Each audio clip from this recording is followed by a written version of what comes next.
Praise the lord. దేవుని పరిశుద్ధమైన నామమునకు మహిమ కలుగునగాక.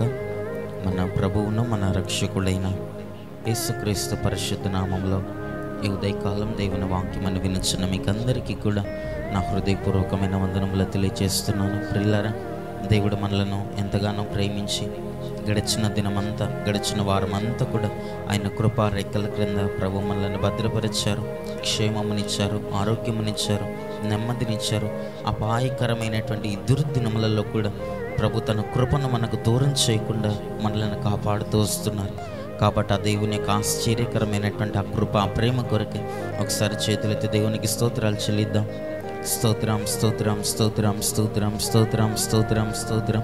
ఈ దినమంతా కూడా మనం దేవునికి ఇష్టలుగాను ఆయనకు కృతజ్ఞులముగాను జీవించే భాగ్యం ప్రభు మనకిచ్చినట్లుగా దేవునికి స్తోత్రాలు చెల్లిద్దాం. స్తోత్రం, స్తోత్రం, స్తోత్రం, స్తోత్రం, స్తోత్రం, స్తోత్రం, స్తోత్రం, స్తోత్రం. ఆమేన్. మంచిది, కొద్ది నిమిషాలు దేవుని వాక్యమును మనం ధ్యానించుకుందాం.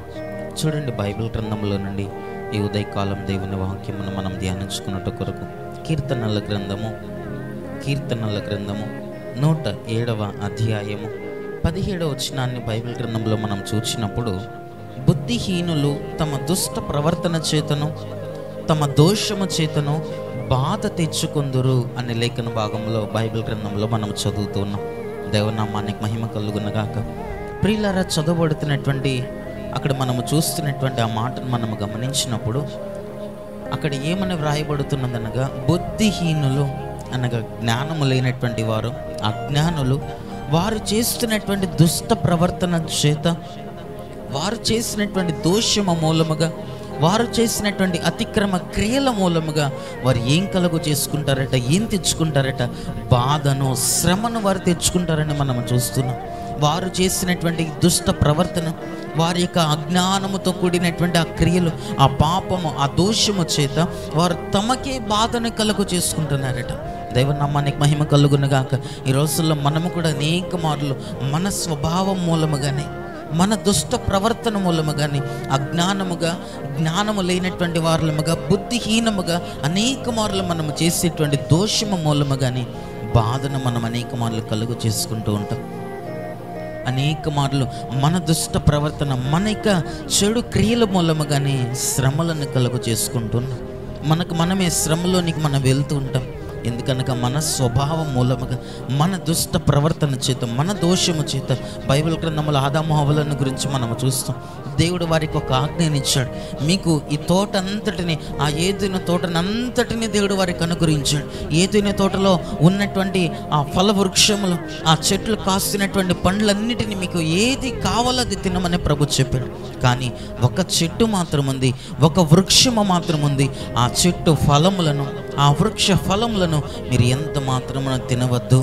ఆ ఒక్క చెట్టును మీరు వదిలివేసి మిగతా మీకు ఏది కావాలంటే మీరు అది చేయండి అని ప్రభు వారికి సెలవిచ్చాడు.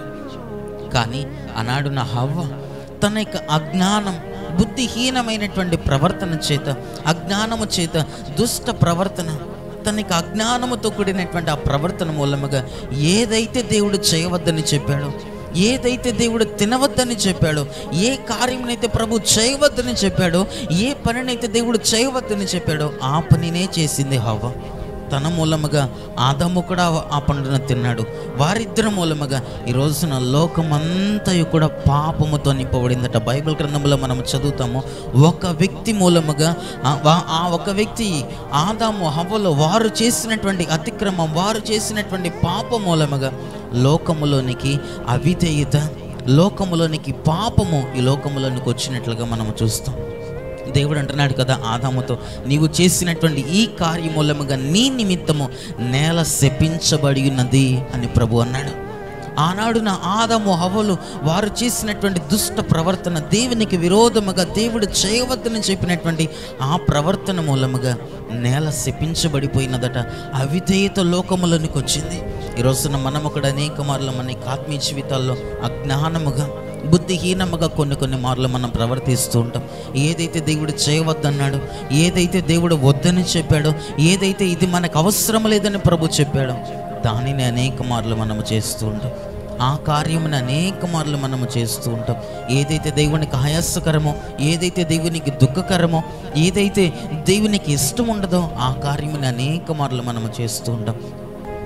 ఈ రోజుల్లో మనకి ఆత్మీయ జీవితాల్లో మనం అలాగున ఉండక, దేవునికి ఆయాసకరమైనటువంటి క్రియలు చేయువార్లముగా మనం ఉండక, దేవునికి ఇష్టలుగా మన ప్రవర్తనను మనం మార్చుకొనగలిగితే, దేవుని చిత్తమును నెరవేర్చే వార్లముగా మన ప్రవర్తనను మనం మార్చుకొనగలిగితే ప్రభు కృపను మనం పొందుకొనగలుగుతాం, ప్రభు దయను మనం పొందుకొనగలుగుతాం, ప్రభు యొక్క వాత్సల్యమును మనం పొందుకొనగలుగుతాము, దేవుని యొక్క అత్యున్నతమైనటువంటి కృపను మనం పొందుకొనగలుగుతాం.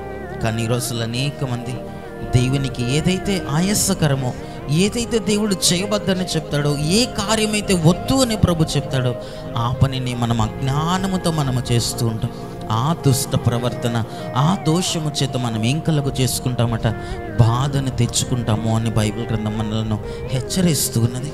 కాబట్టి ప్రియులారా, ఈ ఉదయకాలం దేవుని వాక్యం దగ్గరకు వచ్చిన మనము ఈ మాటలను వినిచినటువంటి మనమందరం కూడా నేర్చుకునవలసినదేమనగా, బుద్ధిహీనముగా అజ్ఞానముగా మన ఆలోచనను అనుసరించి, మన స్వంత చిత్తమును అనుసరించి దేవునికి అవిధేయులముగా ఇక మీదట మనం నడవక, దేవుని దుఃఖపరచువార్లముగా ఇక మీదట మనం ఉండక, ఆయనకి ఇష్టలుగాను ఆయనకు కృతజ్ఞులముగాను మనం జ్ఞానము కలిగి మనం నడుచుకునేటప్పుడు ప్రభు దగ్గర మనం సహాయం పొందుకొనగలుగుతాం. ఇదివరకు మనం చేసినటువంటి అజ్ఞానము మూలముగా వచ్చిన శ్రమ మీద కూడా ఆయన మనకు జయమునివ్వగలుగుతాడు, మనకు విడుదలనివ్వగలుగుతాడు, మనకు జయమునిచ్చి ఆయనకి ఇష్టలుగా ప్రభు మనల్ని మార్చగలుగుతారు. కనకట్టి కృపాటి ధన్యతను ప్రభు మనకు అనుగ్రహించి ఈ చివరి దినాల్లో ఆయనకి ఇష్టలుగా జీవించే భాగ్యమున ప్రభు మనకందరికీ అనుగ్రహించునుగాక. ఆమేన్. కన్నులను మూసుకునండి, ప్రార్థన చేసుకుందాం. మహాపరిశుద్ధుడా, దయగలిగిన మా ప్రభు, నీకు స్తుతులు స్తోత్రములు చెల్లిస్తున్నాం. పరిశుద్ధుడా, ఈ ఉదయకాలం మీరు మమ్మల్ని ప్రేమించి మీరు మాకు అనుగ్రహించిన నీ మాటల కొరకే నీకు స్తోత్రములు. పరిశుద్ధుడా, బుద్ధిహీనులు అజ్ఞానముగా వారు ప్రవర్తించి అనేక మార్లు తమ దోషము చేత, తమ దుష్ట క్రియలు, దుష్ట ప్రవర్తన చేత తమకు తామే బాధను కలుగు చేసుకుంటారని నీ లేఖన భాగంలో మేము చదువుతున్నాం. నిజమే ప్రభు, అనేక మార్లు మా యొక్క ఆత్మీయ జీవితాల్లో మా ప్రవర్తన, మా దోషం, మా అతిక్రమం మూలముగా అనేక మార్లు మేము బాధను కలుగు చేసుకున్నాం.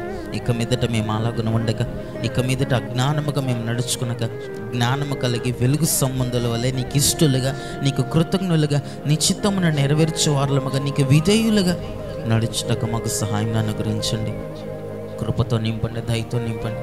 వాక్యం విన్నటువంటి ప్రతి ఒక్కరిని మమ్మల్ని అందరినీ మీరు ఆశీర్వదించి ఈ దినమంతా నీ కృపాక్షేమములతో మమ్మల్ని నింపి, చేస్తున్నటువంటి ప్రతి పనులు, వెళ్తున్నటువంటి ప్రతి స్థలములు నీ ఆశీర్వాదమును మాకుంచి, నీ కనికరమును మాకుంచి, నీ చిత్తానుసారముగా మమ్మల్ని అందరినీ నడిపించుమని యేసయ్య నామములో ప్రార్థించి అట్టి కృపను పొందుకొని నాము తండ్రి. ఆమేన్.